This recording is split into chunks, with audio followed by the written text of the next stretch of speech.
Assalamualaikum warahmatullahi wabarakatuh. Nama saya Muhammad Reza Rizkia dengan NIM 0534168822 dari Prodi Sistem Informasi. Di sini saya akan mengerjakan tugas 2 mata kuliah pemrograman berbasis web. Untuk soal tugas, Anda diminta untuk membuat sebuah aplikasi website sederhana untuk pemesanan bahan ajar di Universitas Terbuka. Pada tugas praktik kedua ini, mahasiswa berfokus untuk membuat aplikasi website berbasis WJS sebagai framework yang digunakan sepanjang pengerjaan tugas praktik 2, sehingga data-data yang dibutuhkan tidak dibaca melalui database tapi melalui JS sebagai dummy data yang akan dilampirkan bersamaan dengan tugas praktik ini. Buatlah 2 halaman website yang perlu dikembangkan sebagai berikut. 1. Halaman stok bahan ajar.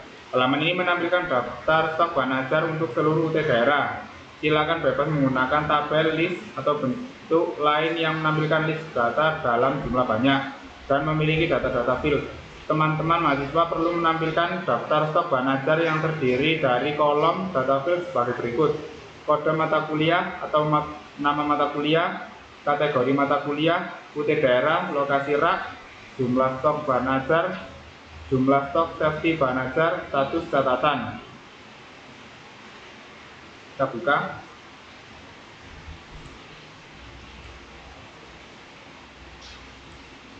Kode, judul, kategori, WJJ, rak, stok, safety, harga, status catatan.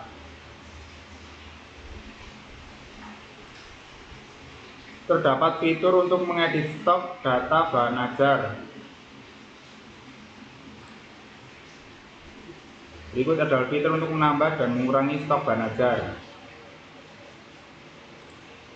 Terdapat fitur untuk melakukan filter dan sort data bahan ajar. Silakan bebas menggunakan elemen select, radio, atau checkbox.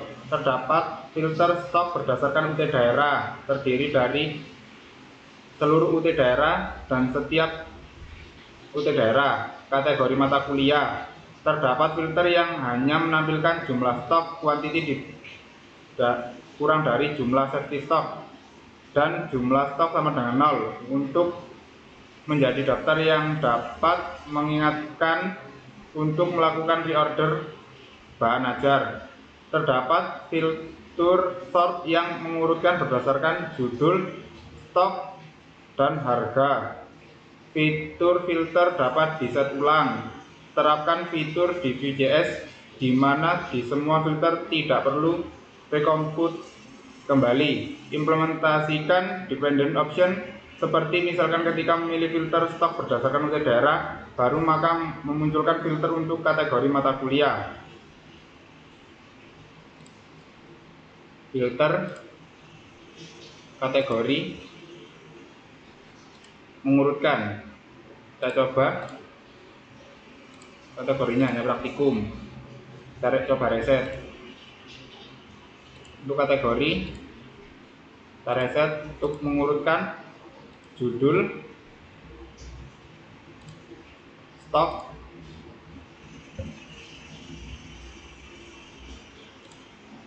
dan harga.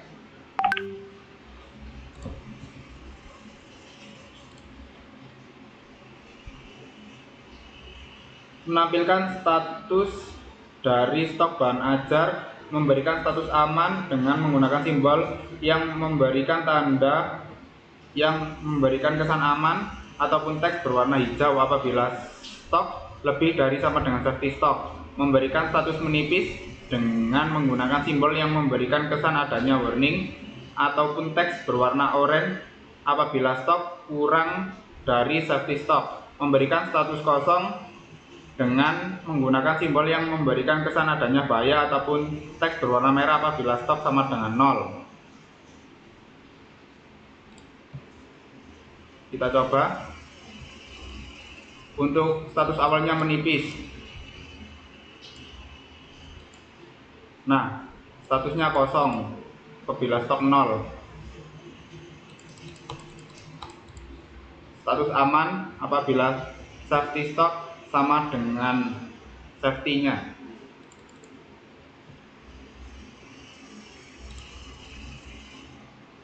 Terdapat fitur untuk menambahkan data bahan ajar baru melalui formulir kecil dan melakukan validasi sederhana untuk setiap data field.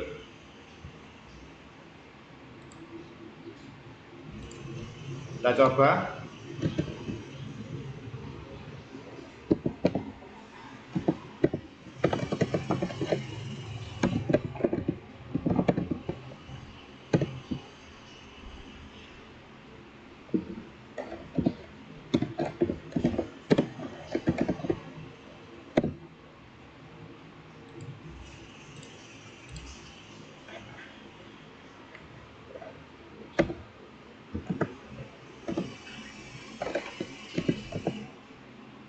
Stok awal,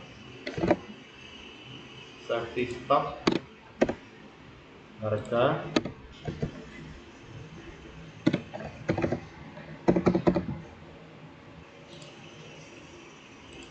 nah akan muncul di sini.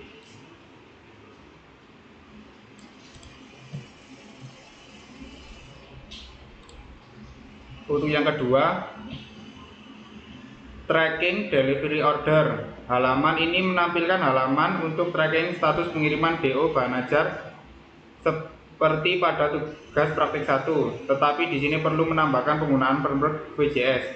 Terdapat fitur untuk menambahkan input delivery order yang baru. Berikut adalah data field yang perlu diisi. Nomor DO di mana tergenerate otomatis. Penomorannya terdiri dari DO, tahun berjalan, dan sequence number. Misalnya DO 2025/001 untuk data awal. Selanjutnya, jika sudah ada tracking terbaru menjadi DO 2025/002 dan seterusnya.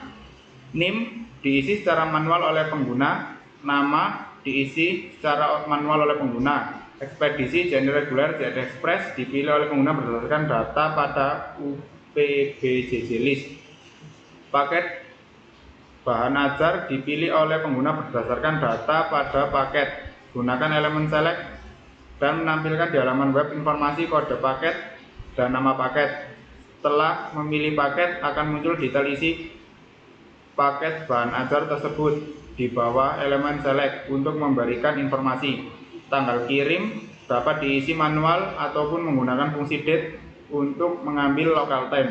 Total harga diambil dari data array of object paket harga. Untuk DO, kita coba DO yang ada di data.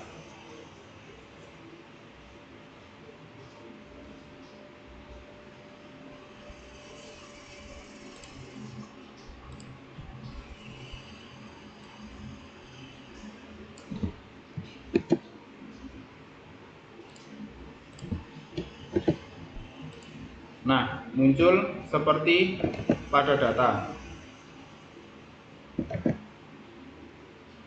Kita coba menambahkan DO baru. DO sudah terisi otomatis, tidak bisa dihapus.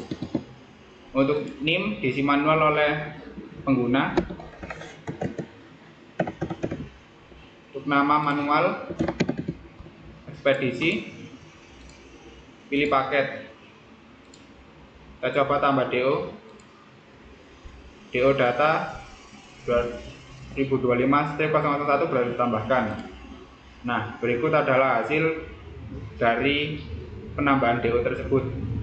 Sekian tugas 2 dari saya. Kurang lebihnya mohon maaf. Wassalamualaikum warahmatullahi wabarakatuh.